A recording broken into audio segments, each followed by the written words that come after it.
such a beautiful, loving, warm introduction. And, you know, I have to say, I feel the same way. This has really been the light during such a difficult time.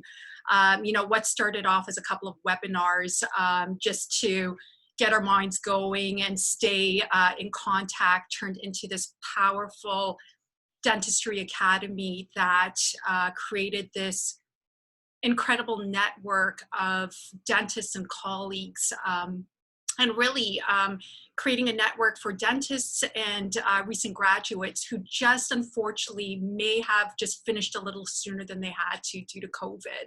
And I feel so grateful to be part of this lineup of lectures that we've had over the course of the last couple of months. I think this is actually my third webinar with you guys. Through this, you know, I've been able to reconnect with colleagues that I haven't seen in like 15 years. And I've also been able to create friends that I know will last a lifetime. I just hope to meet them in person, see them in person again one day. So anyways, thank you so much for being here on a Wednesday at 6 p.m. on such a beautiful day. So I am a periodontist. I've been practicing for 14 years here in Toronto and now London for the past couple of years. And I really wanted to talk about this new periodontal classification because there's so much mystery around it. And, you know, it's not so new. I mean, it's been around. It was published in 2018, and yet we're still calling it a new classification. And after using it for quite some time, it's really not that bad. In fact, I'm actually very fond of this classification. So I thought, what better time now that we do have some time and we're just a couple of steps away from opening and going back, that we set our feet on the right path so that when we do go back, we can give our patients the best care possible. So let me just see here. So again, Dr. Shergin's done such a great job in terms of introducing me. I don't think there's even very much that I can say here. I have to say this lecture is quite interesting for me because I have done a lot of lecturing on flap design, suturing, bone grafting, mentorship, and implant placement. And yet the periodontal lectures are, you know, far and few between, which is really unfortunate because my true love truly is epidemiology and periodontal disease and really understanding that. And truthfully, you know, periodontal disease also affects long-term implant health. So I think that this all comes together. I am, again, very proud to be part of Dentistry Academy, and I've also created Global Dental Academy, which is really at its infancy. Global Dental Academy is very true and dear to me. It is a platform for me to be able to discuss periodontal disease, implants, anything that really is relevant in dentistry. And I have a few ways of contacting. Dentistry Academy, which is very dear to my heart, is here. You can reach them on Instagram and their website. And I'm just at the infancy of creating Global Dental Academy. You can find me on Instagram through Dr. Tina Kokisis and my just new Instagram page, Global Dental Academy. You can also reach out to me at the website gda_education@yahoo.com. I also want you guys to know that I have accreditation and I will be providing 2 CE credits. They're going to be, for our CDO, they're going to be Core 2 credits. So what's going to happen is at the end of this lecture, I am going to provide a verification code. And what I want you guys to do, and you can do it in the chat box as well, is in the chat box, write the verification number. We'll leave it up for a few minutes after this lecture's over. Write the verification number plus your name plus your email address, and I will send you a certificate over the course of the week for the CE credits. In terms of the lecture outline, again, my true love is treating patients and giving back to the community. And I find that the longer I'm a periodontist, the more I love going back to my roots. So I really love to share this classification so we can all learn from it together and communicate together. And don't feel bad if when you heard that there was a new classification out there, the first thing that you guys may have said, and you probably aren't the only ones, that, oh my gosh, not a new classification. Periodontal disease is confusing enough as it is. A lot of people don't understand periodontal disease already. The classification that we were using was from 1999, so it has been around for 20 years. And suddenly here we are having to face a new classification. And so I am here to let you know it's easy, it's manageable, it's doable, and I'm here to show you how. Okay, so this webinar really is a definite introduction. And if anybody knows me and has heard me speak, I'm quite detailed in my webinars. So I guarantee you're going to walk away with a lot of pearls and understanding how to use the new periodontal classification. But there is still so much more information that I will not be able to cover today. And what I really encourage you guys to do is go to perio.org, which is the American Academy of Periodontology website. And you go to member resources, and for free, if you scroll down that tab, you'll go to the proceedings of the 2017 World Workshop, where there's a lot of information there that will help you. This is, I'm going to highlight the key parts of this classification. And if you guys are interested, I mean, I'm more than happy to keep going and even provide other webinars to discuss the rest of the classification with you guys. So how did this classification come around? So in 2017, the American Academy of Periodontology and the European Federation of Periodontology sponsored the World Workshop to develop a new classification of periodontal disease.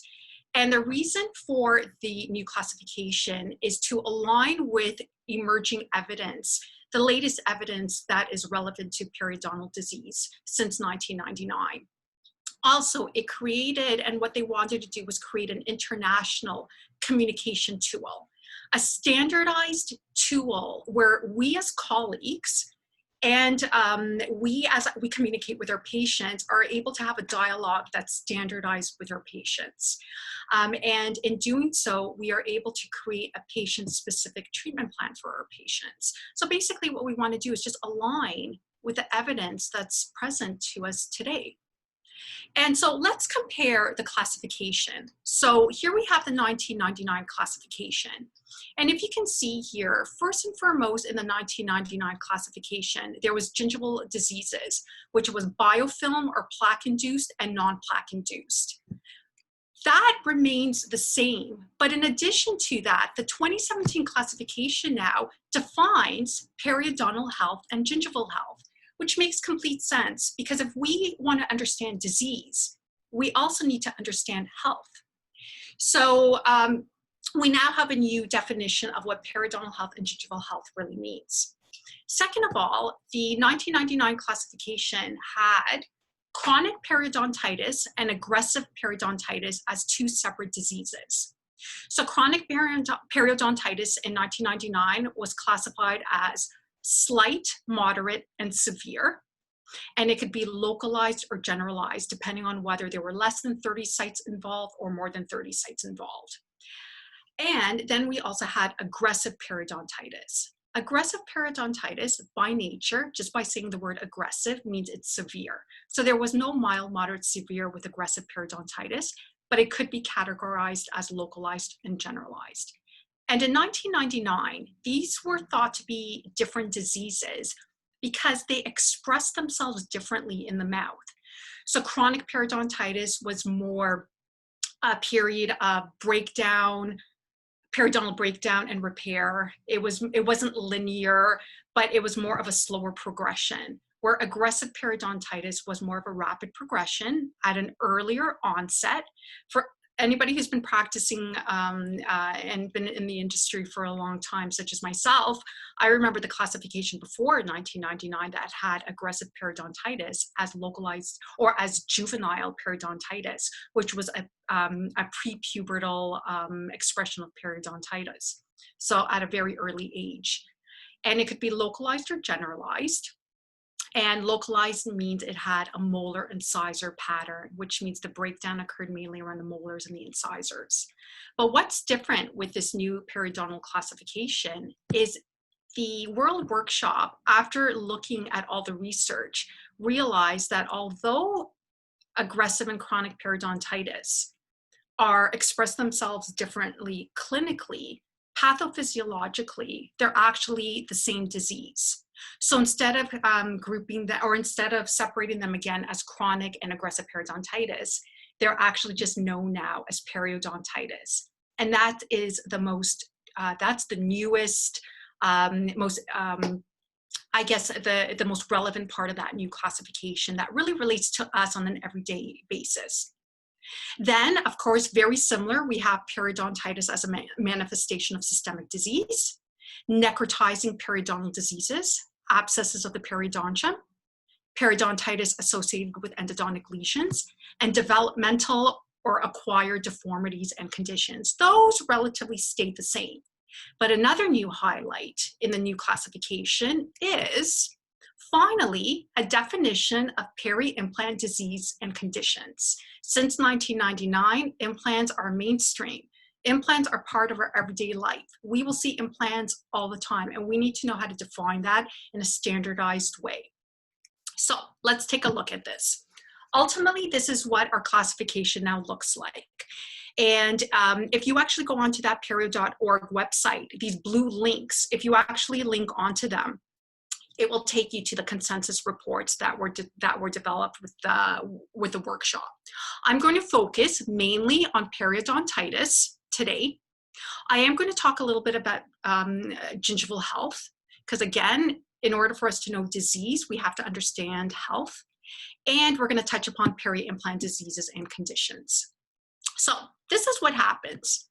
We are going to have patients walking into our clinic that are going to range from health to disease.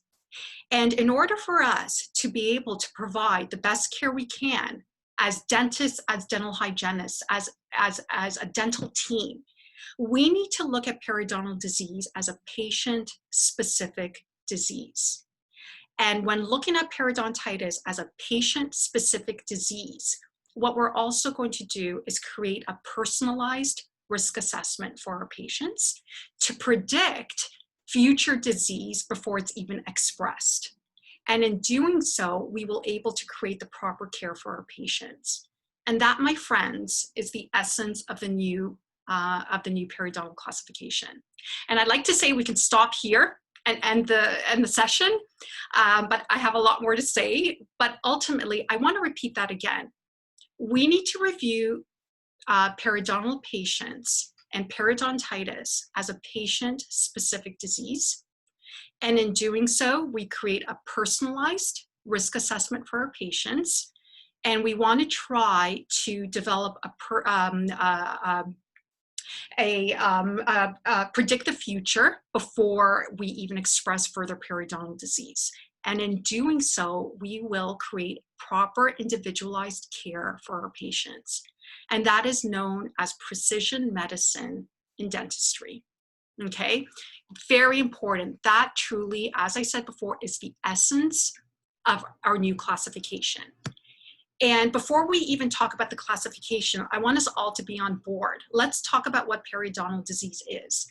Well, periodontal disease is multifactorial. And this is where it gets confusing.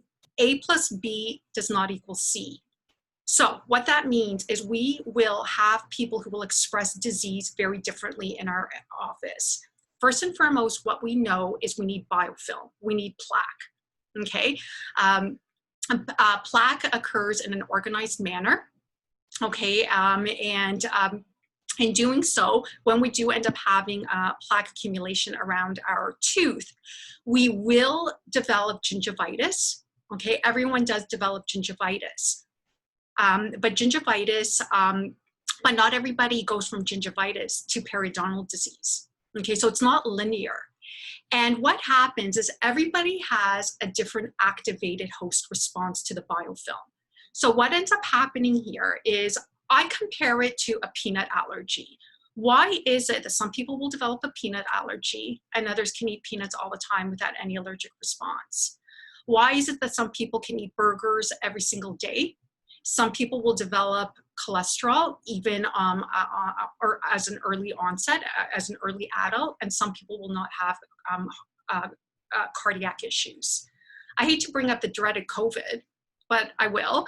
Why is it that some people barely express COVID signs and symptoms and other people have an exaggerated response? It's because we all have a different activated host response. Some people will come to your office and have a lower threshold to the biofilm, okay?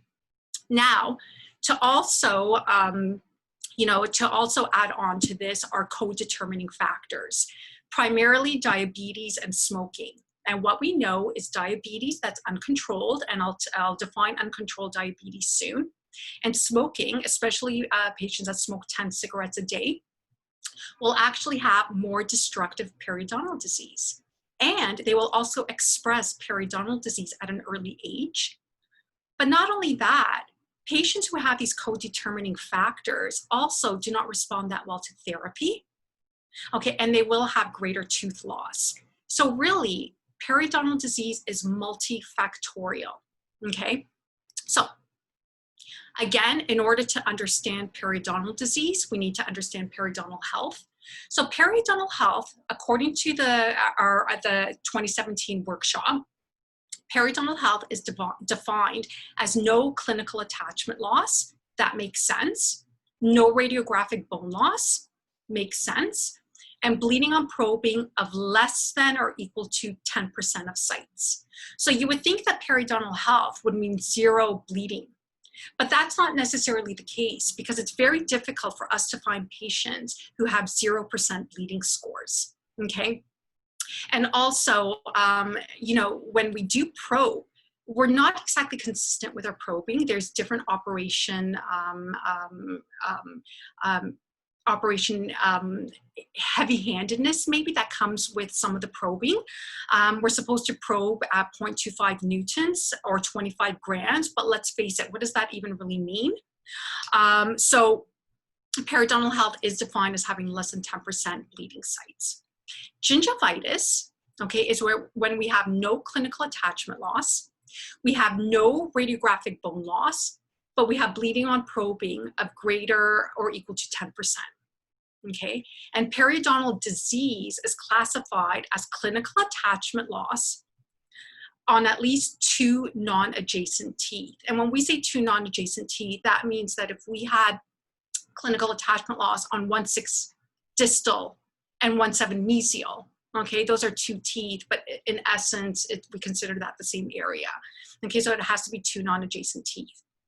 And I just want to point out here, when we talk about clinical attachment loss, we're defining clinical attachment loss with periodontal disease around interproximal regions. So interproximal clinical attachment loss. Reason being is because there are a lot of reasons why we will have attachment loss, for example, on the buccal or the lingual of teeth that are not periodontally related. For example, recession from trauma.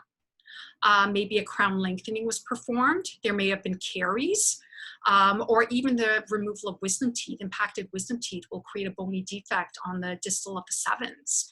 And that really wasn't caused from periodontal disease.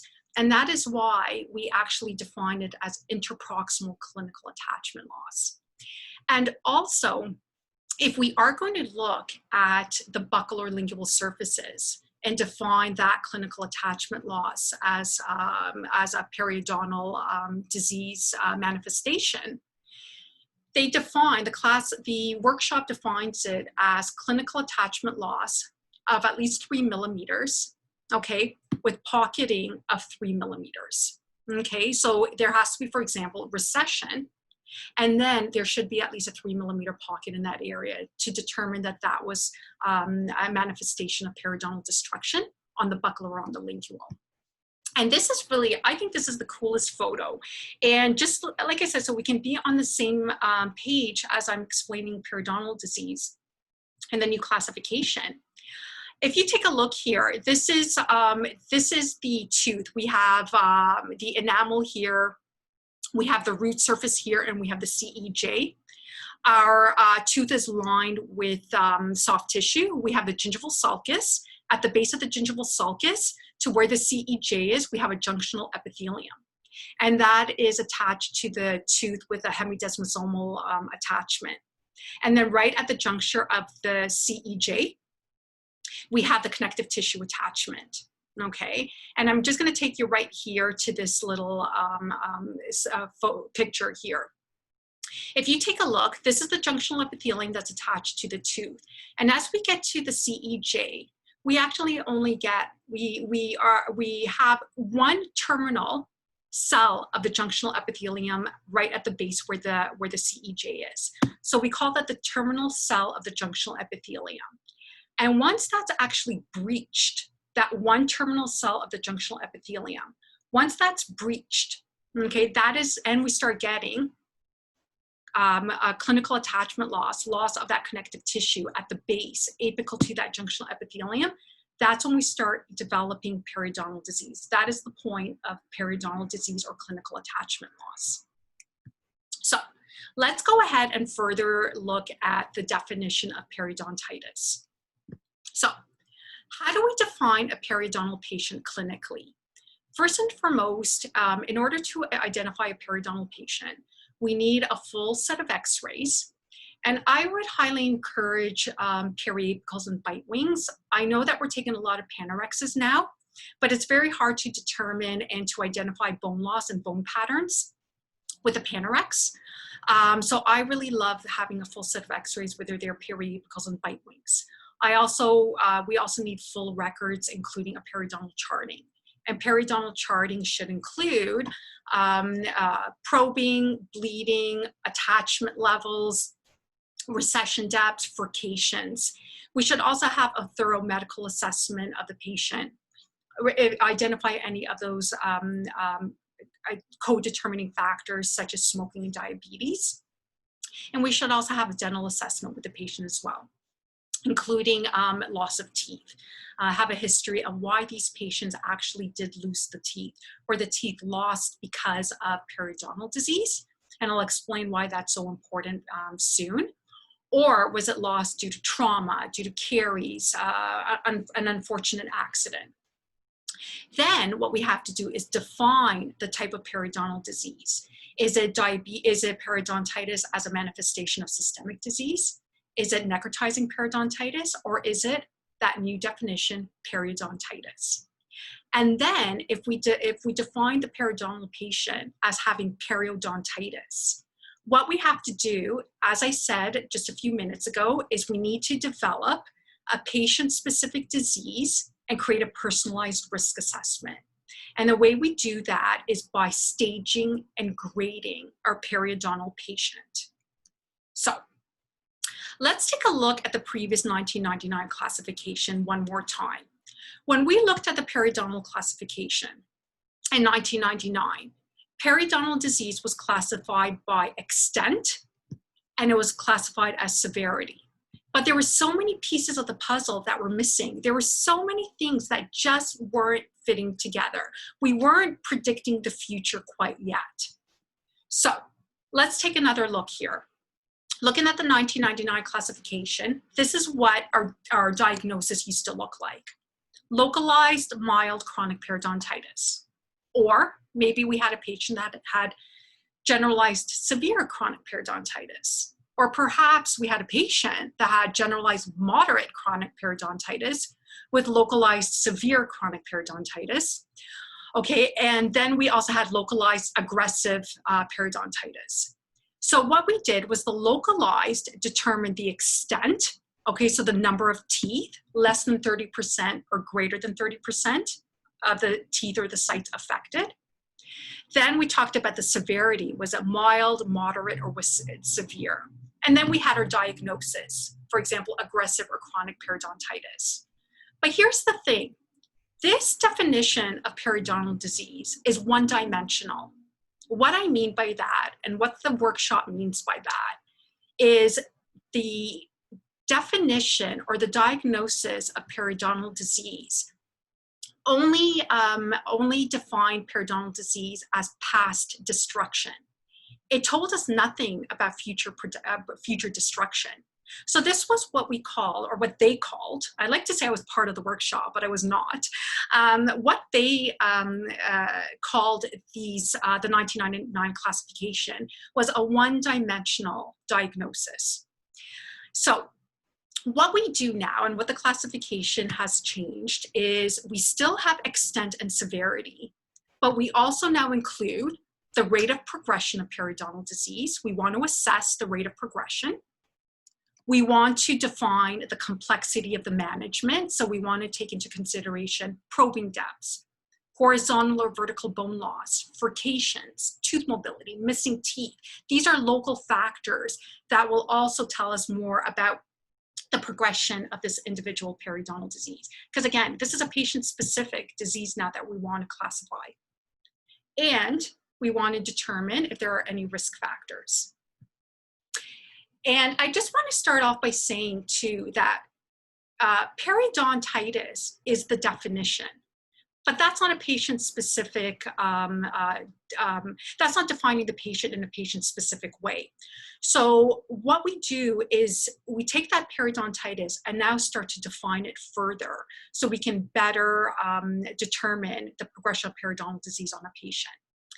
And the classification took oncology, the way we looked and defined tumors, and used that as the classification for periodontal disease, or in further defining periodontal disease, because the diagnosis is periodontitis, but we want to further define what periodontitis means for that patient, okay? So in oncology, to define tumors, severity or stage looked at the clinical representation of the disease at the time of assessment. And then we had grading. We have grading of the tumor, which predicts or tells us the risk of progression of that tumor. So what the classification did, the workshop did, was take periodontitis as a diagnosis and said, let's personalize this diagnosis. And so what we do is we further define the definition or the diagnosis of periodontitis. And now we look at staging and grading a patient.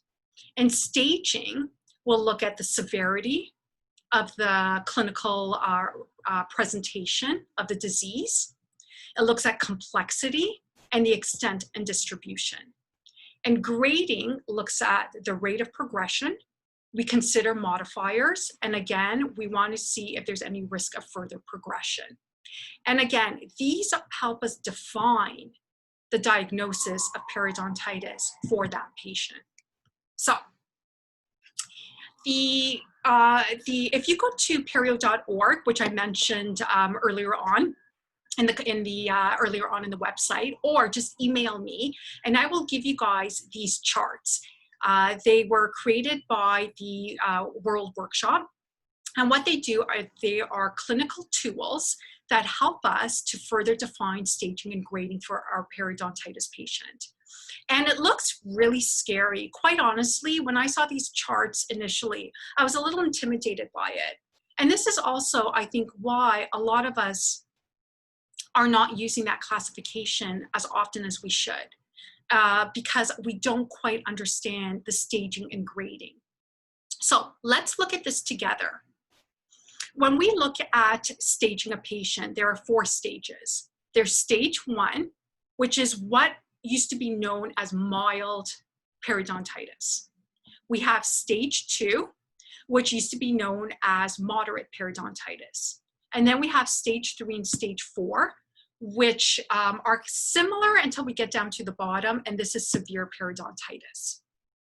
And in order to define what stage we want, we look at first the interdental clinical attachment loss.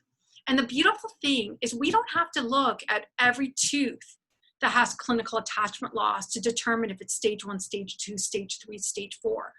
We take a look at our patient, we take a look at the charting, and we look at what site has the greatest clinical attachment loss. And that is how we define this part of the staging. So if a patient has 3 to 4 millimeters of clinical attachment loss on the worst affected tooth in the dentition, it would be considered stage 2. And I will tell you that stage 1, in my opinion, is probably the hardest to define, because 1 to 2 millimeters of clinical attachment loss is not a lot. And a lot of times, just by our probing, sometimes we're not 100% accurate with our probing. Sometimes we probe a little harder than we should. Sometimes there's calculus in the way. We may not probe as deeply as we should. I actually find stage 2, stage 3, stage 4 the easiest to actually classify. So don't be scared, or don't feel confused, or don't give up too soon if you find that you're having a hard time actually trying to figure out a stage 1. The next thing we do to determine the staging is we look at radiographic bone levels. And back in the 1999 classification, we really didn't look at bone loss that much in terms of looking at periodontitis, but we do in this case. And if bone loss does not exceed more than 15%, if we don't get bone loss on up to 15% of the root, that's considered stage 1. Stage 2 is when we have radiographic bone loss from 15 to 33% of the root. Stage 3 is when we have bone loss that extends from the middle of the tooth and beyond, okay, the root of the tooth. Now, tooth loss also is very important for us to determine the staging. And if a patient has no tooth loss, we circle otherwise stage 1 or stage 2. And by the way, guys, I have examples coming where we're going to look at a few cases together. Stage 3, and the way you define stage 3 or stage 4, because up to this point they're quite similar, is if a patient has less than 4 or less teeth that have come out as due to periodontal disease, it is stage 3. And if we have greater than 5 teeth loss as a result of periodontal disease, it's stage 4. I also want to point out here as well that if you have a patient that you're seeing for the first time and they have 5 hopeless teeth, and you know that those teeth are still present in the mouth, but they're deemed hopeless and we're going to have to take them out, you actually include that in the staging. They actually may still be present, but they will be coming out. And so the workshop deems that as having 5 teeth lost, okay? Now, conversely, it's the same thing if you have a patient coming into your office and they have maybe 5 teeth that are missing, and you go and you probe them and they have clinical attachment loss of only 1 to 2 millimeters, okay? If that's the case and we don't know why the teeth have been lost, we might accidentally classify them as stage 1. So it's very important that when the teeth are lost, and we see patients with missing teeth and we're performing an assessment on them, we really need to ask them why they lost the teeth they've lost, because the stage 1 may actually be a stage 3 or stage 4. And the reason that's important is because periodontal disease is multifactorial. And if they lost teeth due to periodontal disease, they have an activated host response, which means the risk of them having further tooth loss actually is higher. So we don't want to underdiagnose, or we don't want to define our patients. Then we look at the complexity, and the stage 1 and 2 are mainly horizontal bone loss. And then we have stage 3 and stage 4. And the differences between stage 3 and stage 4 is we end up now also having vertical bone loss and furcations. But stage 3, the dentition is actually still intact. So they still have an intact dentition, although they have some tooth loss and maybe some ridge defects, still they're able to function. Stage 4 is when they have really drifting of teeth, malpositioned teeth, and they are at great risk of actually having complete dentition loss, okay? Looking at secondary occlusal trauma, bite collapse, drifting, flaring. Okay, and then when we look at this, we also add the extent. And the extent is whether they are localized, generalized, or they have a molar incisor pattern. We really don't want to miss that. We find that that's actually a really good determining factor of whether it's chronic or aggressive, although we don't call it that. But a molar incisor pattern really will tell us a lot about the patient's periodontal destruction. Taking a look further, let's break this down just a little bit more, just to show you. Staging 1 just has 1 or 2 millimeters of clinical attachment loss, okay, and no more than 15% bone loss. And if you can see, sometimes it could be a little deceiving, and that's why I really recommend that you use periapicals, and that's why I recommend that you also use bite wings to define these stages. I find that with Panorexes, it is a little bit difficult to see the bone loss. Stage 2 is where we have about 3 to 4 millimeters of clinical attachment loss. And we start to see that the bone breakdown is between 15 to 33% of the bone loss along the root of the tooth. Stage 3 is where we end up having greater than 5 millimeters of clinical attachment loss. We end up getting furcation involvement. And although we can't define furcations radiographically, we can see interseptal bone loss that is consistent with furcations, but we'll also have the periodontal charting as well. And we have quite a bit of bone loss. We're starting to see some angular vertical bone loss here and extends beyond 30% of the root of the tooth. And stage 4 is, again, where we have a collapse of the occlusion. And we really do have a great risk of actual true loss of the dentition. Okay. Now, can staging be modified? And that's really a good point.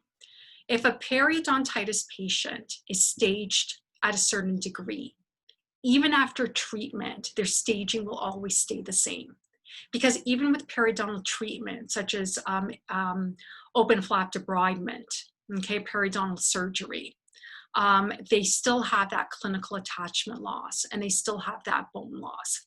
So staging never changes for a patient, except for one time. And that is when we actually perform regenerative procedures, okay? If we perform a regenerative procedure on a patient, and we can actually gain bone. By the way, this is my case. This is a case that's over 10 years old that I treated. Very close to losing this tooth, I performed a bone graft to correct that infrabony defect. And because now the clinical attachment level has changed due to the regenerative procedure, that is the one time that staging is allowed to be modified. And that's really the only time according to the World Workshop. Now let's take a look at grading. Grading will tell us the rate of progression, the response, and it even says it right up here, the rate of progression. Okay, this is where we are predicting the future. This is where we are defining future progression of periodontal disease, and this is where we define the treatment for the patient. The rate of progression, the response to standard therapy, and also the impact on systemic health. Periodontal disease can impact systemic health. It can increase the acute phase proteins in the liver and create systemic inflammation. We are still learning and new evidence is emerging on that. So for the sake of us as clinicians, let's consider grading as looking at the rate of progression of periodontal disease and the response to therapy, okay? So ideally, the way to determine grading would be if we were able to monitor a patient longitudinally over a course of several years. That's why it's so great to have patients and have clinical charting that will help us see the evolution of a patient's periodontal health. The primary criteria to determine the grading of a patient is direct evidence. So we have 3 grades, grade A, grade B, and grade C. Grade A means it's a slow rate of progression of periodontal disease. That's what we anticipate. Grade B is a moderate rate of periodontal disease, and grade C is a rapid rate of periodontal disease. And the workshop wants us to start off with determining that everybody is grade B, a moderate rate. And there's a reason for that. There are studies that show that 80% of the patients that develop periodontal disease will be at a moderate rate of progression, which means there will be periods of breakdown and repair of the periodontium. Maybe about 11% will have a slow rate of periodontal disease, and about less than 10%, about 8% will have a rapid rate of periodontal disease. So the workshop wants us, and talk about making it easy for us, we always start with patients having a grade B, and then we work our way to see whether it really is a grade A or a grade C. So if we do not have a patient is coming to me as a periodontist for the first time, which is very common for me. Although I would love to see direct evidence of progression, or perhaps a patient's coming to you and they haven't been seen by a dentist in 10 years. Well, if we don't have the ability to see how much bone loss or clinical attachment loss they've had over the period of 5 years, if we do, it's great. No loss over 5 years is a grade A, less than 2 millimeters over 5 years is a grade B, and greater or equal to 2 millimeters is a grade C. But what if we don't have that? What we do is a very simple calculation. Again, we take the worst tooth in the mouth. This is the beautiful thing. We don't have to look at everything as a whole. Periodontitis, the diagnosis, has been established. We're now defining it. And thank you, World Workshop. Thank God for you, and thank you, because we are just looking at the worst tooth. They're making it easy for us. And what we do is we take the tooth that has the most destruction, and we calculate how much bone loss, the percentage of bone loss divided by the age. And then we come with a numerical number. If that number is less than 0.25, it's a slow rate. If it's 0.25 to 1, it's a moderate rate. And if it's greater than 1, it's a rapid rate. So suppose we have, and actually I'll show you, if we have a patient that has 80% bone loss and they're 20, I mean, that's going to be greater than 1. We know that they have a rapid rate. What does that say to me? The rate of progression, they have an activated host response. They have a rapid progression. They definitely need to be under the care of a periodontist. And we may even have to do some serum testing just to actually determine the microbial profile as well, just to help us. I'm not going to be seeing that patient every 9 months. Okay, I may even see that patient every 2 months for cleanings. Okay. And also grade A will be heavy deposits of calculus biofilm with very low destruction. Grade B, where the level of biofilm actually is equal, makes sense for the level of destruction. And grade C is where we have very, very little biofilm, but a lot of destruction. And then what we do is then we determine the risk factors. So remembering what I said earlier on in the presentation, smoking and diabetes actually plays a role in further rapid destruction of periodontal disease. So if they don't smoke and they don't have diabetes, we can also classify them as a grade A. Grade B is if they smoke less than 10 cigarettes a day, or if their hemoglobin A1c is less than 7%. And grade C is if their hemoglobin A1c is greater than 7 and they smoke more than 10 cigarettes a day. And so what is the big deal about hemoglobin A1c? Well, a red blood cell contains hemoglobin molecules. And when we have sugar, and when we eat a high sugar diet, we end up having glycosylated hemoglobin. Okay, what ends up happening is the excess sugar in our diet, which is especially important for diabetics who can't process sugar, that excess sugar in the blood will actually bind to hemoglobin. And the problem is, and they irreversibly bind to hemoglobin and cannot be unbound.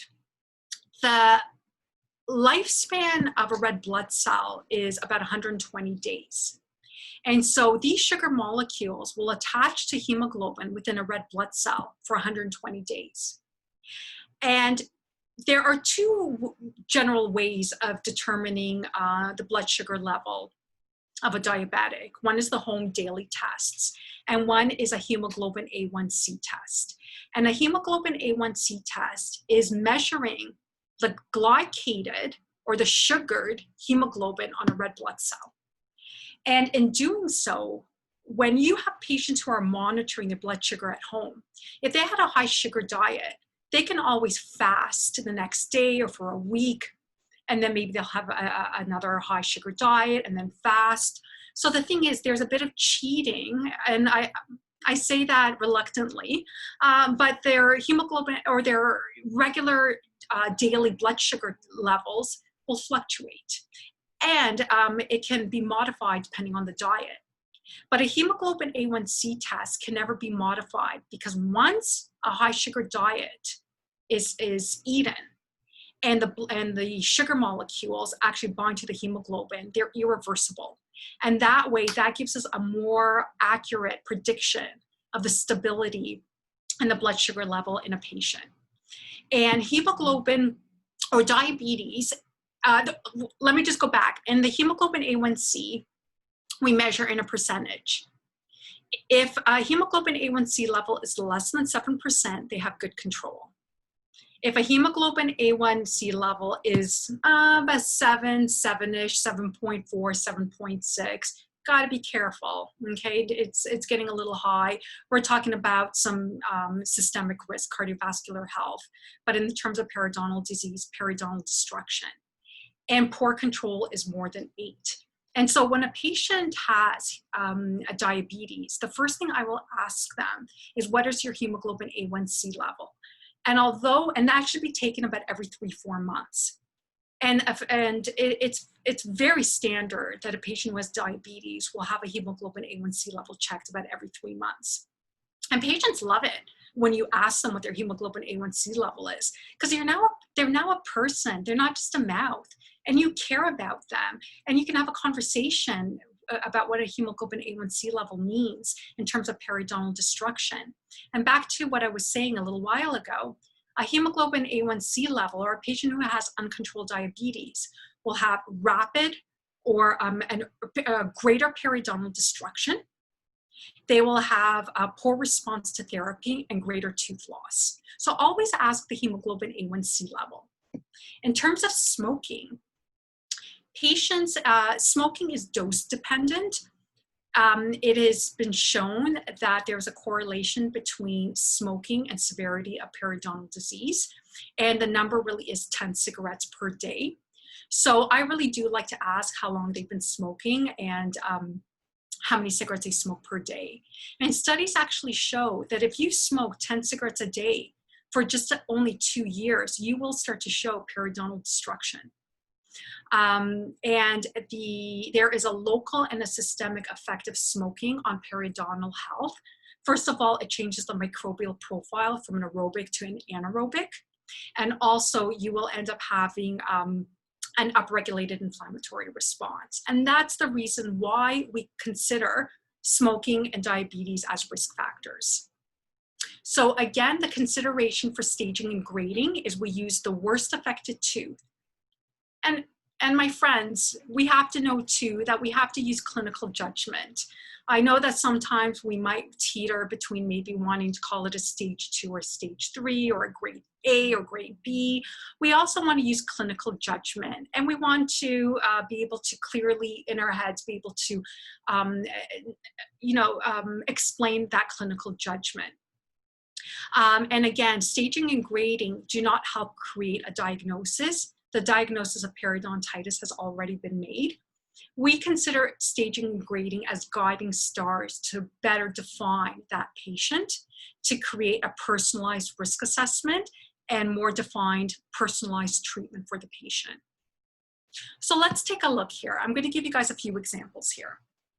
So I have a 43-year-old female with a specific concern of bleeding in the upper left area. Missing teeth 1838, but these have not been extracted for periodontal concerns, periodontal reasons. Based on my clinical assessment, we have probing depth of 9 millimeters on the 2-6 distal. We have clinical attachment loss of 6 millimeters, and we have a class 2 furcation on the 2-6 distal, okay? So How do we define staging? Well, the clinical attachment loss is greater than 5 millimeters. I looked at that 2.6 distal, which is the worst tooth in the mouth. Let me just go back. Worst tooth in the mouth, 2.6 distal. I know that there's a clinical attachment loss of at least 5 millimeters. So I circle for this one a stage 3. Then I look at the bone levels, and I think that it extends to the middle third of the root and beyond. It's greater than 30% of bone loss on the root. There is no tooth loss related to periodontal disease. And I actually do have a class 2 frication on the 2.6 distal that I've observed. Also, it's just at the cusp of localized to generalized. And I don't want to underdiagnose my patient or underdefine my patient. I don't want to overdefine my patient. But generally speaking, we tend to err on the side of more than less in this case, or at least that's how I feel. So taking a look here, we have majority being stage 3 that I've circled. There's a bit of stage 1 here because there's no tooth loss, and I consider that to be generalized. But looking that we're really leaning more towards the stage 3, I consider this patient to be a stage 3. And I really recommend that you take these charts that were provided by the American Academy of Periodontology, and like I said, please email me. I'm happy to send them to you if you can't access them on their website. And you literally upload these in the patient's chart, or you have them chair side, although I know nowadays chair side's a little bit of a funny one. And you circle this, okay, just the way I am here. You don't have to do this in your head. You start circling this. Now let's go to grading. Well, I'm seeing this patient for the first time, so unfortunately I don't have direct evidence of progression. So what I do is I do a calculation. I suspect that she has about 40% bone loss on the 2.6, and she's 43 years old. 40% divided by 43 is 0.93, which takes me into this category here. Okay, I personally think that the amount of bacteria is reflected with the amount of destruction. She doesn't smoke. She doesn't have diabetes. However, because she is a grade 3 for these two areas here, I'm going to consider her as being grade B. So the ultimate definition is periodontitis, stage 3, grade B, generalized. It's as simple as that. Okay, let's go to the next one. Okay. I love this patient. I do. 31-year-old female, 31. Okay. New to the practice. I was told I need a gum exam. Did not see a dentist. She told me she knew her gums didn't feel right. She was a student. She was building her career.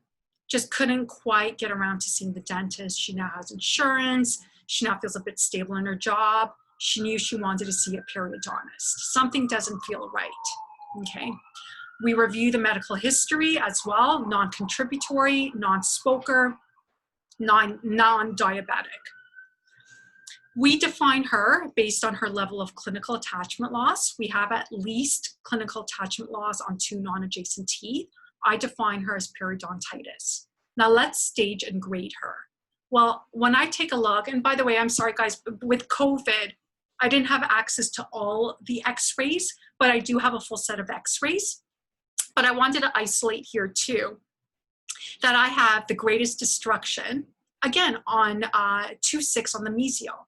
I have 8 millimeters of clinical attachment loss, class 2 frication. That's the worst one. So let's go to staging. Well, taking a look, again, I know that I have clinical attachment loss of greater than 5 millimeters, so I'll circle that one. Looking at the radiographic bone levels, it's extending to the middle third of the root and beyond. She doesn't have tooth loss related to periodontal disease, so I'm going to say no tooth loss. She has vertical bone loss, and she has frication involvement. Her dentition is still intact, which is why I'm not considering it a stage 4. She doesn't have any collapse of her dentition.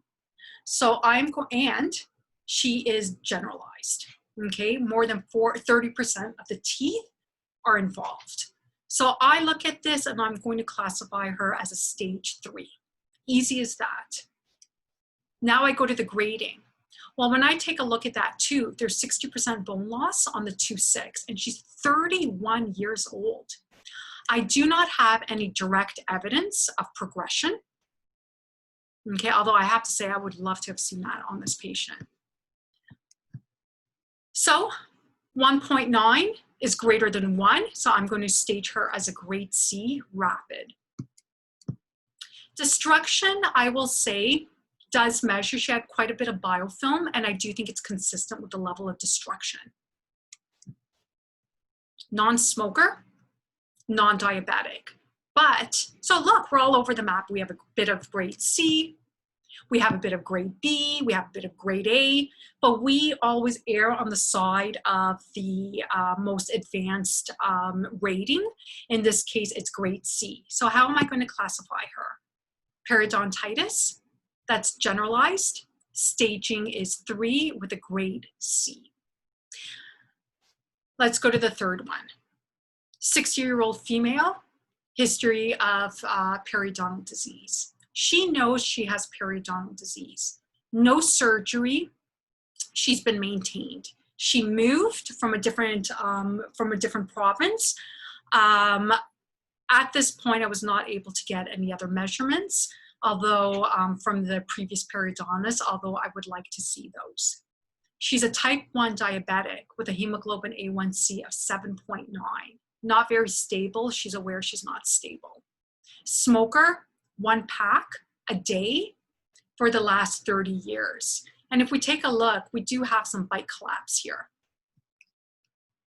So let's go to the staging. Looking here, I know we have clinical attachment loss of greater than 5 millimeters. We definitely have bone loss that extends beyond the middle third of the root.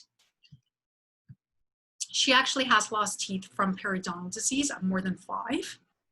And she has a bite collapse. She has teeth that are drifting, malpositioned, flaring. So we do have the concern of the need for rehabilitation. And this is a generalized distribution. The grading, well, when I take a look at the worst tooth, I see that there's 80% bone loss on the worst tooth. She's 60 years old. 80 divided by 60 is 1.3. So 1.3 is greater than 1, so I consider her as a rapid rate. I still will put her into a grade B, moderate right now, and she smokes greater than 10 cigarettes a day, and her hemoglobin A1c is greater than 7, okay? I consider her as having periodontitis, stage 4, grade C, that's generalized, and I have modifying factors of smoking and diabetes, okay? Very straightforward classification when you're able to break it down like that. So what does that all mean? How do we treat these patients? Stage 1, that's otherwise grade A or grade B, I consider standard periodontal therapy. There's already some clinical attachment loss. I personally would put them into a recall program that is modified. I don't think I'd keep them on every 6 months or every 9 months. I'd probably stick to every 3 months or every 4 months. And I may consider some pharmacological agents, maybe some Arrestin, maybe some Atrodox in some areas, but I would definitely modify that recall program. Stage 2, that's otherwise grade A or grade B. Again, I would consider standard periodontal therapy, meaning for me, that means scaling and root planing. But I do want to assess the response to the scaling and root planing, which means I will do a standard scaling and root planing. I may even do that with local anesthetic. And then I will bring that patient back 6 weeks later to assess their response to that therapy. And I will also take a look at their staging and grading. As I said, staging really doesn't change unless we do regenerative therapy. We never stage down. This is important. We never stage down, but we can stage up. So when I say it doesn't change, we can never grade stage down, but we can always stage up, okay? Except for regenerative therapy. That's the only time we can stage down. I want the reassessment following their initial response to therapy. And again, I may consider some local delivery antibiotics for the patient. Stage 3, that may be grade B or C. This is where we really need a multidisciplinary approach. This is where an experience level, where the experience of a periodontist will come in play. You may even need this here for the stage 2, especially if they don't respond to the initial phase of therapy, which means you did scaling and root planing on a patient. You brought them in 6 weeks later, but they didn't respond to the therapy that well. That's when you get a periodontist involved. Stage 3 will be multidisciplinary. What that means is we are going to get involved. It's going to be a team approach. I'm going to help you guys, or a periodontist in your area is going to help you with this patient. It may need oral rehabilitation. We may need to remove some teeth. I may even consider some host modulating things such as Periostat, which is 20 milligrams BID. And stage 4, that's B or C, again, that is complex. That's when I really advise some more advanced experienced care with a periodontist, general dentist, prosthodontist maybe, and we want to look at oral rehabilitation for the patient. So the World Workshop classifies and defines a patient as such. A periodontitis patient is a periodontitis patient for life. If a patient has a low threshold to biofilm, and if a patient has an activated host response to periodontal disease, they will always have a susceptibility to periodontal disease. Gingivitis can be reversed to health, but a periodontal patient, even after surgery, will always be a high risk of further periodontal breakdown. And that is why oftentimes when I see a patient and I've done periodontal surgery on them, I will actually alternate recall systems between my office and my referring practice. Reason being is because they need some guidance so that we can have a dual check and assessment of the patient on a regular basis. So the 3-month alternating recall between a periodontal practice and a general practice is such to make sure that if we find as periodontists any subtle differences or changes in the periodontal health of the patient, we can actually alternate or modify their treatment in such a way that we can limit or arrest any further periodontal destruction for the patient. So, with that said, if you guys have, I'm not finished yet, okay? I just want to talk just a little bit more about periodontal health. I just want to give you guys just a little bit of a break. I only have a few more minutes to go. But if you guys have any questions about this, please reach out to me. If you guys want access to the staging and grading, email me. You can reach me through my Instagram. I have 2 pages, Dr. Tina Kokisis and Global Dental Academy. And you can also email me at gda_education@yahoo.com. I'm going to change trajectory just a little bit here, and I want to talk about peri-implant diseases and conditions. I'm only going to touch upon this peri-implant health, mainly because I think that it really deserves its own lecture. And I'm happy to prepare a lecture. In fact, I'm in the process of actually creating and modifying a peri-implantitis lecture that I do have. I just really think that this really deserves to be highlighted in its own unique discussion. But let's talk about peri-implantitis, or even just define peri-implant health. There are some distinct differences between the periodontium around a natural tooth and the periodontium around a tooth surrounding an implant. When we look at a tooth over here, we have dental gingival fibers. So we have dental gingival fibers, which are fibers that attach from the tooth to the gingiva within a natural dentition. That actually does not exist around an implant. We do not have gingival fibers, okay, that actually attach from the gingiva into inserting onto the implant. We might have a long junctional epithelium, but a junctional epithelium are not dental gingival fibers. It's just an epithelial attachment to otherwise the tooth or the implant.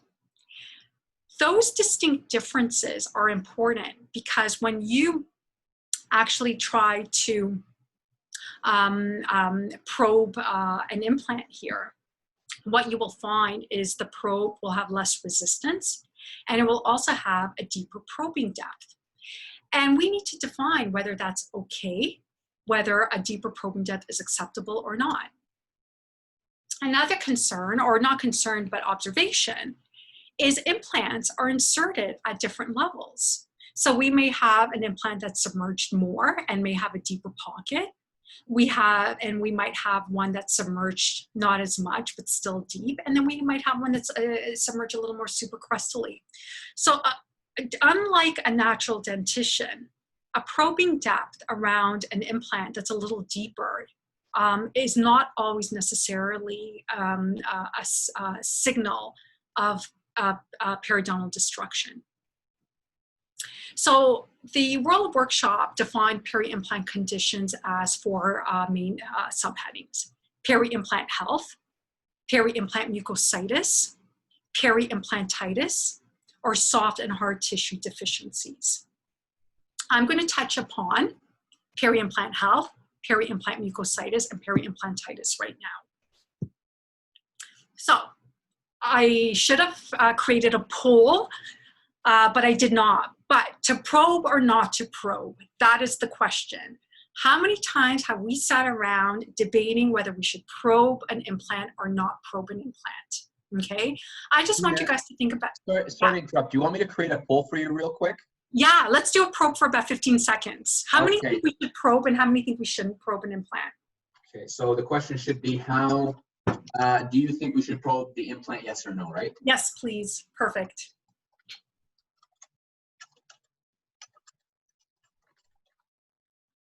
And I apologize in advance if there's any type of issues with the spelling.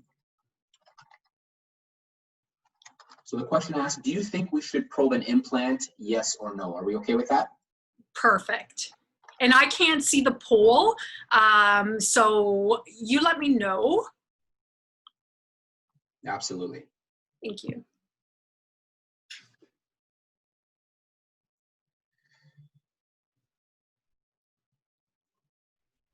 Alrighty, so I'm going to go ahead and launch the poll, everyone. So you just have to click yes or no. And once again, the question is, do you think we should probe an implant, yes or no? We're going to give it about another 25 more seconds. We currently have 160 people who have voted so far. We're going up to 170.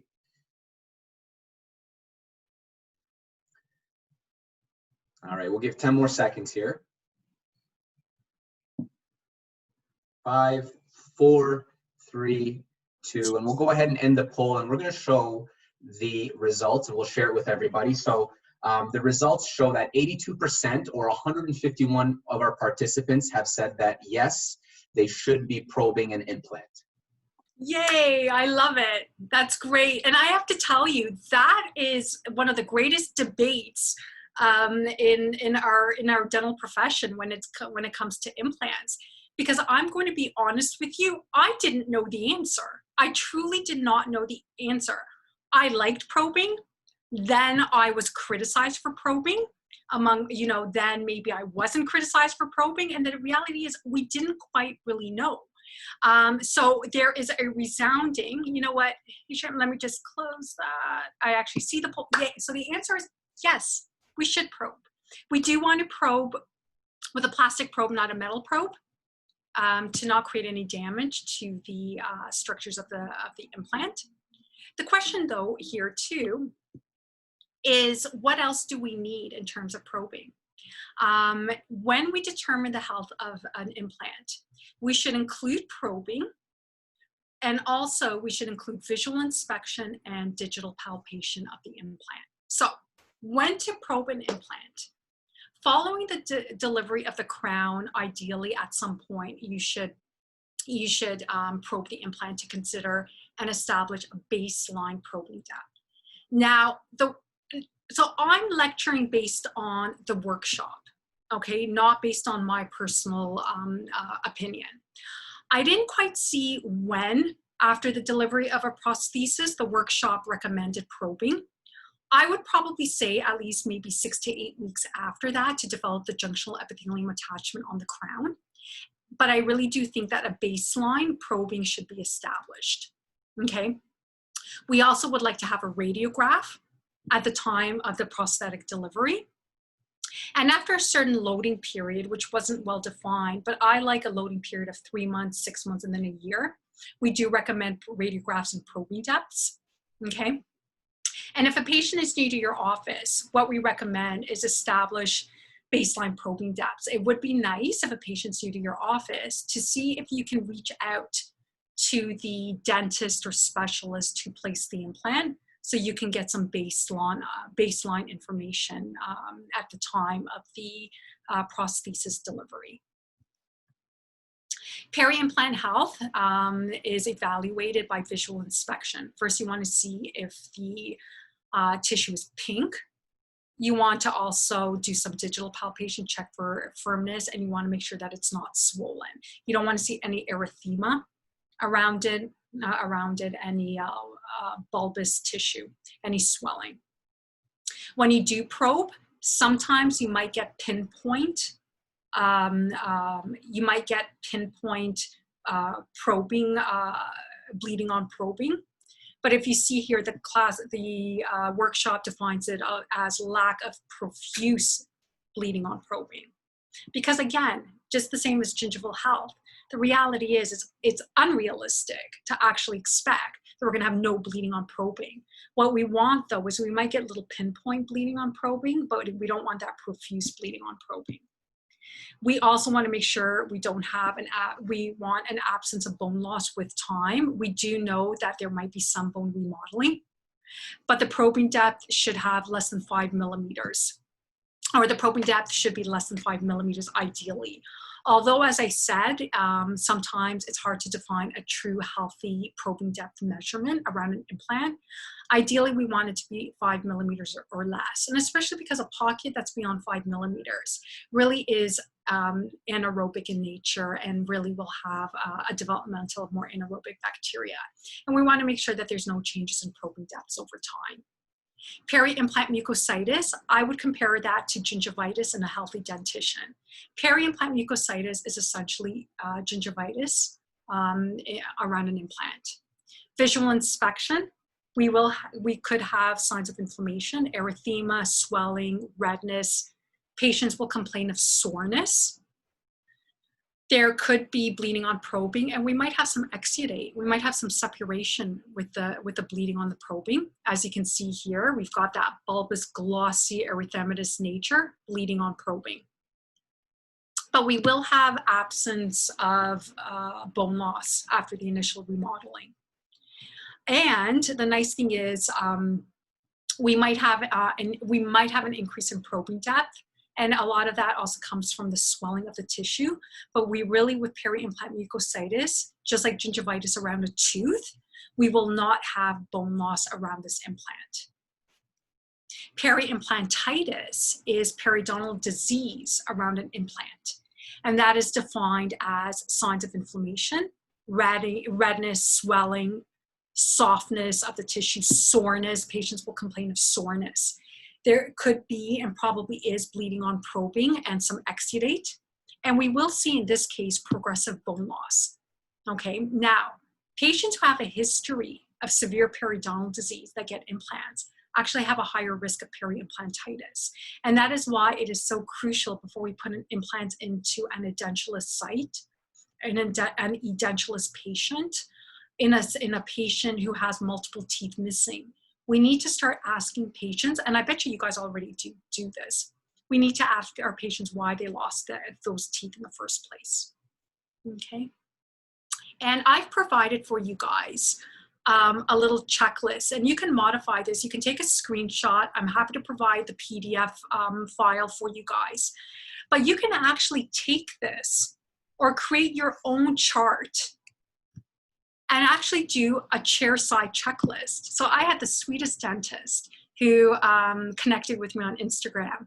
I won't say his name, but he was so sweet. He was so excited for attending this course, and he actually created a checklist that's a chairside checklist similar to this, but his is fancier, and I like his a lot more. But chairside, you can actually take a look here and do a visual inspection, digital inspection. You can actually just check this off. Peri-Implant Health, the probing will be variable, okay? Peri-Implant Mucositis will not have bone loss, and it really shouldn't have recession, and Peri-Implantitis will likely have all or the above. Like I said, feel free to screenshot this, and also feel free, I'm more than happy to just send this over to you. And guys, that concludes our new classification, which is not so new anymore, of periodontal disease and peri-implant conditions. The verification code to receive your CE credits is 0527. If you are an AGD member, also please provide, and you can do it privately, send me, otherwise through my Instagram pages or through my email, send me your AGD membership, and I'd be more than happy to provide register this course for you so you can get your AGD credits as well. And with that, I thank you very, very much. Dentistry Academy, what can I say? I love you guys. Thank you very much for really an incredible journey during this time of a lot of uncertainty. I also want to thank the surgical room just for their support over this time. Thank you very much, everybody, and I hope you have a great evening. If you guys have any questions, please, I'm happy to stay on as long as we need to. So Tina, we have a couple of questions here. The first one is from Melvin. Melvin asks, when you say grading indicates the responsiveness to the standard therapy, does that mean that grading is determined after periodontal treatment? It could be determined. What that does is it will help us determine whether they're going to respond well or not. Grading can be done before, and it can be done after therapy. So you can actually, when we do our therapy for our patients, we will actually restage them and regrade them. Awesome. Thank you so much for that. The next question is from Mohammed. He asks, for grading, if your bone loss / primary criteria is grade B, but patient smokes more than 10 cigarettes a day, is this patient now grade B or grade C? I.e., does the primary criteria mean more versus the grade modifiers? You know, that's such a great question. And that's where sometimes it can get a little confusing. And that's where your personal judgment actually comes into play. I personally would grade it as grade C. Thank you. The next question comes from Todd. Todd asks, when scaling, if there are pockets deeper than 4 millimeters, which we know we cannot fully clean, should we clean these sites still knowing that we are likely trapping plaque / calculus, which could lead to abscesses? Absolutely. When I see pockets that are about 4 millimeters, I will scale them. A lot of times it could also be a result of inflammation. So the whole goal is to scale that 4 millimeter patient. And by the way, you could probably scale up to 5 millimeters, maybe not so well. I would scale them, I would bring them back, I would reassess them. A lot of times you'll get soft tissue response. That 4 millimeter may even start to become a 3 millimeter. You may even see visual signs of that calculus and go in and scale. And if you find, and then you monitor them. I would not do periodontal surgery on a 4 millimeter pocket. In fact, studies show I could create greater attachment loss if you actually do periodontal surgery at a 4 millimeter pocket. So I would monitor them every 3 months. And if I find they're getting progressive, okay, to a 6 millimeter pocket, I would do open flap debridement on them. But yes, 4 millimeters, absolutely scale.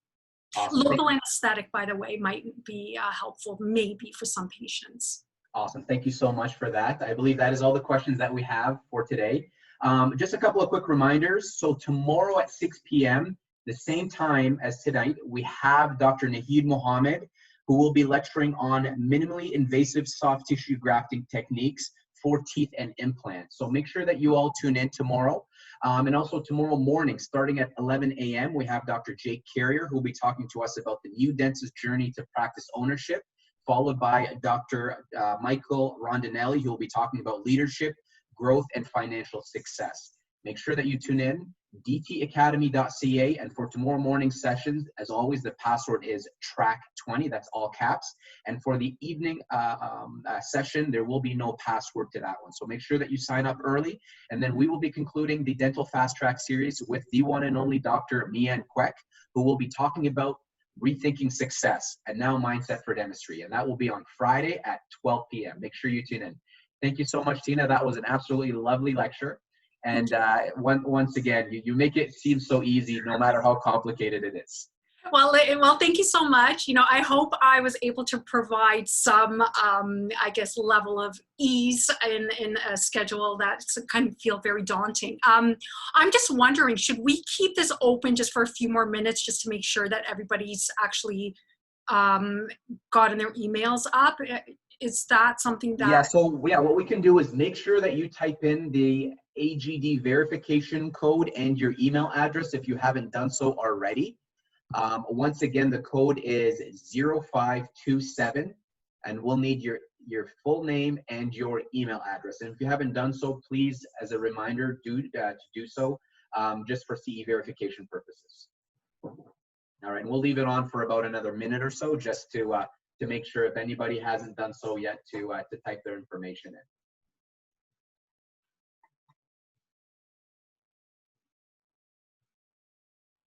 Everybody says thank you, incredible presentation, great presentation from Susan. Megan says incredible. Thanks, Dr. Tina, you're an inspiration. Raya says thank you, Dr. Tina. Michelle says incredible work as always.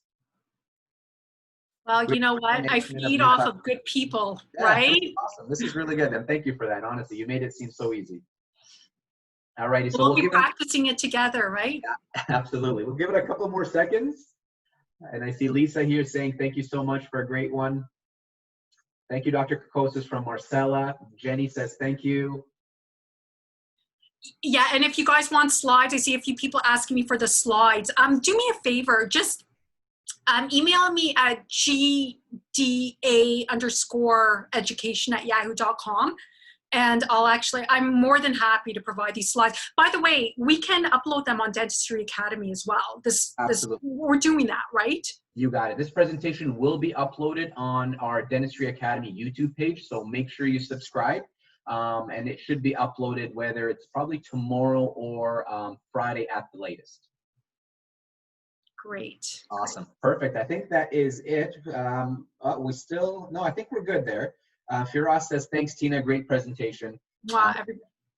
And for those of you, for those who maybe just missed it and we're closing up, just like I said, message me on Instagram or my Yahoo account.